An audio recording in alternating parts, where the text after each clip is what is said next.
আপনি যেটা খাচ্ছেন সেটা কি সত্যি ঠিক খাচ্ছেন? আপনি মজা করে ভাজা চিকেন খাচ্ছেন, বার্গার খাচ্ছেন, ওতে যে মাংস দেওয়া আছে ওটা কি আসলেই চিকেন, নাকি রিভার্স ফ্যাক্টরিতে তৈরি করা ব্যাঙের মাংস? এখন এমন একটা ব্যাঙ পালন করা হচ্ছে যেটার পা সম্পূর্ণ মুরগির মতন, পায়ে যে মাংস থাকে ওটা মুরগির মতন দেখতে, খানিকটা চিকেন ফ্রাইয়ের মতন। আজকে আমরা চলে এসেছি পৃথিবীর সবচেয়ে বড় ব্যাঙের ফার্মে। শুনে ব্যাপারটা আজব লাগলেও চীনের প্রতিটা অঞ্চলে ব্যাঙ খাওয়া হয়। এটা জেনে আপনি অবাক হবেন, বর্তমান সময়ে এখন শুধুমাত্র চীন নয়, ভারত এবং মায়ানমার সহ বাংলাদেশেও ব্যাঙ খাওয়া হচ্ছে। কিন্তু ওটা ডাইরেক্ট না, ইনডাইরেক্টভাবে চিকেনের পরিবর্তে। তবে এই ব্যাঙ কোথায় পাওয়া যায়, আর এই ব্যাঙ খেতেই বা কেমন? ব্যাঙ চাষ করার জন্য তৈরি করা হয়েছে বিঘার পর বিঘা জমিতে বড় বড় ফার্ম। এখান থেকে প্রতিনিয়ত লাখ লাখ ব্যাঙ উৎপাদন করা হচ্ছে।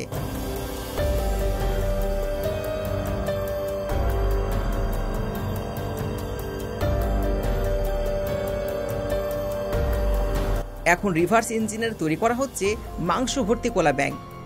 আপনি আমাকে জিজ্ঞাসা করতে পারেন, রিভার্স ইঞ্জিনের তৈরি করা কোলা ব্যাঙ মানে কি? আসলে নর্মাল যে কোলা ব্যাঙ হয়ে থাকে ওটা এইরকম সাইজের হয়ে থাকে, যেটা পাতলা, খিটখিটে এবং লম্বা। আর এটা হলো রিভার্স ইঞ্জিনের তৈরি কোলা ব্যাঙ।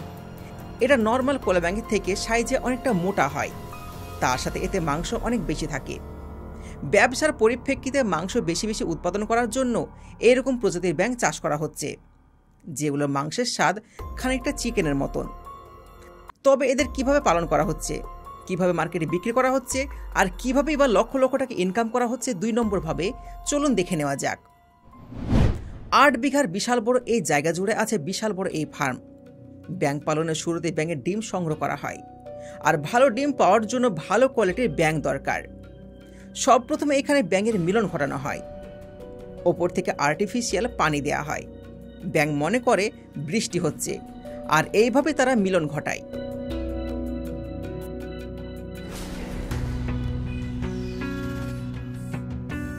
একবার ব্যাঙের ডিম দেওয়া হয়ে গেলে একজন ওয়ার্কার এগুলো কালেক্ট করে নেয়, পরবর্তী সময় অন্য জায়গায় পাঠানোর জন্য।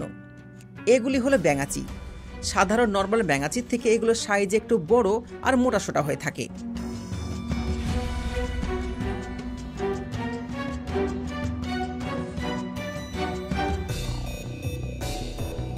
তিন সপ্তাহ পর ব্যাঙের আকার একটু বড় হয়ে গেলে ট্রান্সফার করা হয় অন্য জায়গাতে। নর্মাল জায়গাতে ব্যাঙ থাকতে পারে না, ব্যাঙ থাকার জন্য আলাদা স্ট্রাকচার দরকার। এই যে প্লাস্টিক দেখতে পাচ্ছেন, এগুলি আসলে জুতোর খোল। প্লাস্টিক জুতোর মেশিনের সাহায্যে কেটে নেওয়ার পর যে খোল বেঁচে থাকে, এটাই হলো ওটা। ব্যাঙ যখন একটু বড় হয়ে যায় তখন এগুলোকে বড় বড় জলাশয়ের মধ্যে পাঠিয়ে দেওয়া হয়। এদের প্রতিনিয়ত দেখাশোনা এবং খেয়াল রাখা হয়, সাথে প্রয়োজন মতন খাবার দাবার দেওয়া হয়। 3 মাসের মধ্যেই ব্যাঙ পুরোপুরি বড় হয়ে যায়। এখন এগুলো হারভেস্ট করার সময়।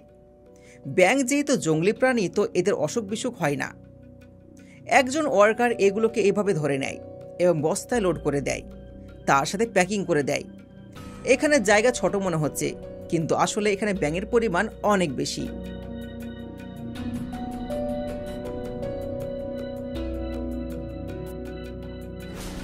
ব্যাঙের মাংসের দাম $2 প্রতি কেজি, অর্থাৎ আমাদের দেশের টাকায় 200 টাকা প্রতি কেজি। ভাই রে ভাই, এ তো মুরগির মাংসের থেকে বেশি দাম। এবার এগুলোকে ছোট ছোট মার্কেটে পাঠানো হয়, আর যদি কোয়ান্টিটি বেশি হয়ে যায় তখন এগুলোকে বড় বড় ফ্যাক্টরিতে পাঠিয়ে দেওয়া হয়। ফ্যাক্টরিতে আবার আলাদা মজা চলে। এগুলোকে ফ্যাক্টরিতে নিয়ে এসে সব প্রথমে তো একটা একটা করে কেটে ফেলা হয়। এদের ভেতর থেকে নাড়ি ভুড়ি বের করা হয় এবং বরফের ট্রেতে লোড করা হয়। পরবর্তী সময় এগুলোকে ফ্যাক্টরির অন্য ওয়ার্কারের কাছে পাঠানো হয়, যেখানে আরও ভালোভাবে এগুলোকে পরিষ্কার করা হয়। ব্যাঙের মাংস খুবই তাড়াতাড়ি পচে যায়, তো ওইগুলোকে প্রতিনিয়ত বরফের মধ্যে রাখা হয়। দেখতে পাচ্ছেন সমস্ত ওয়ার্কার বরফ নিয়ে কাজ করছে। এগুলো এখন মার্কেটে যাওয়ার জন্য রেডি। নর্মালি এগুলো সিল করা হয় না, ভ্যাকিউম সিল করা হয়, প্যাকিং করা হয়। এরপর মার্কেটে প্রয়োজন হিসাবে বিভিন্ন জায়গায় পাঠানো হয়। আপনাদের মধ্যে হয়তো অনেকে KFC খেয়েছেন ভাজা মুরগি মাংস। এগুলো KFC, বার্গার এবং ফ্রাই চিকেন হিসাবে বিক্রি করা হয়। সব থেকে মজার বিষয়, মানুষ বুঝতেও পারে না যে সে কি খাচ্ছে। দেখে মনে হচ্ছে মুরগির ঠ্যাং খাচ্ছেন, কিন্তু আসলে এগুলো ব্যাঙের ঠ্যাং। আর এই সবগুলো আপনি দেখলেন। বন্ধুরা, এখন আপনি বলুন, বাইরেকার খাবার খাওয়া কি ঠিক হবে? আপনি যেটা খাচ্ছেন সত্যি কি সেটা আদৌ সেম জিনিস খাচ্ছেন?